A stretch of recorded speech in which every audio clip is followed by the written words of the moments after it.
Mas você tá acostumado com essa porra. Gravando. Gravar seu cu? Tá gravando mesmo. Vai logo. Anda logo, moleque. Tá. Nossa, o cara Bom. é preto, mano, não aparece. Tô zoando, dá. Pô, aquela lâmpada fluorescente. Vai. Bom, iremos fazer a experiência do cloro e o leite. Leite e cloro. Né? Onde? O cloro, em contato com o leite, há uma reação criando o CO2, o carbono, e as moléculas se expandem pela garrafa, onde há uma pressão que estoura a garrafa.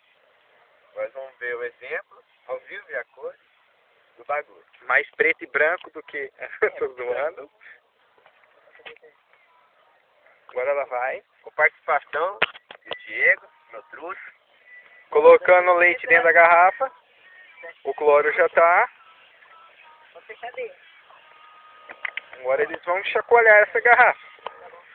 Com aproximação. Ronaldo,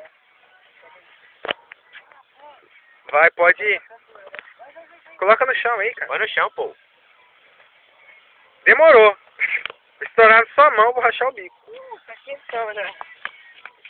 Fiquei não com isso já. Tá azul. Agora, isso. Agora por cima Foi. até chegar lá. Isso foi. Você viu grave, né? Do cloro e do leite. Gostoso. Participação do Diego, Fernandinho, Fernandinho, e o Degar. deixa eu chegar Tá aqui. Bota aqui. Que eu nunca vi. Ai, Isso é estrago. Esses são esses troços que aconteceu com a garrafa. essa é a garrafa. E essa é a mancha do copo. Não, na verdade é uma ex-garrafa. Era a garrafa. Nossa, eu sujei todo aqui. É porque no vídeo não mostra o Mas cheiro. não mostra a sujeira, Dá pra mas sentir o cheiro. Nossa, que cheiro desgraçado. o cheiro é terrível. O cheiro é horrível. Vamos